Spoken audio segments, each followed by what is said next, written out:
Chapter 7. The Boss Rejoices. So he's already been to see you. Thank you for letting me know. Pomyekin carefully replaced the telephone receiver.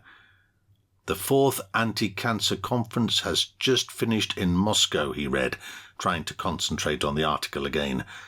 Several representatives of the Siberian branch of the Soviet Academy of Sciences took part. 2 papers from Novosibirsk were presented. Dr. Martinova showed that the etiological agent of human breast cancer, in contrast to animals, is not transmitted to children by the mother's milk, as was thought until now.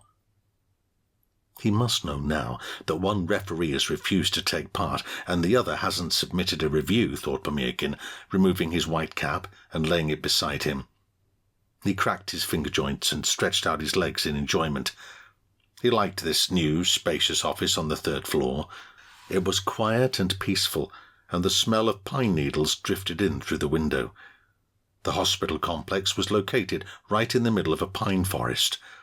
Everything was brand new, spick and span, and it was only a pity that the whole building didn't belong to them.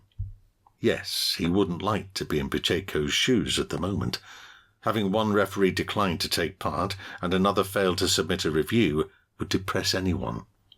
There were still 10 days to go, but what could Buteyko do in that time? The professor smugly smoothed back his hair, fanned by the fresh August breeze.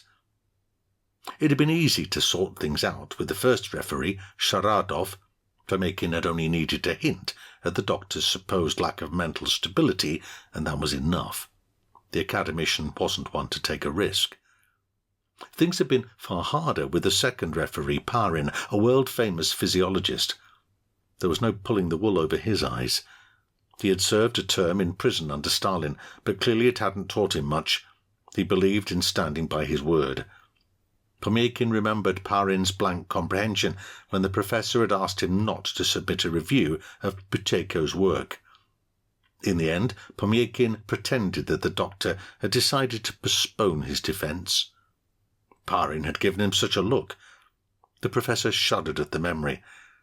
"Well, if that's the case," Parin had said, shrugging his shoulders. "But be careful that you've got your dates right. I'm going on holiday soon." In fact, Pomyekin had already heard about Parin's upcoming holiday and had set the date for Buteyko's oral defence accordingly. Pomyekin smiled in satisfaction. Even if Buteyko managed to find a replacement for Sharadov, he couldn't do anything about Parin.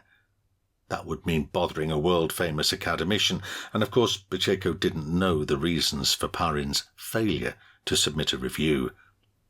Pomyekin glanced at the calendar. Reliable sources had informed him that Parin had left Moscow on his long-awaited holiday a few days ago. Locating him now would be like trying to find a needle in a haystack.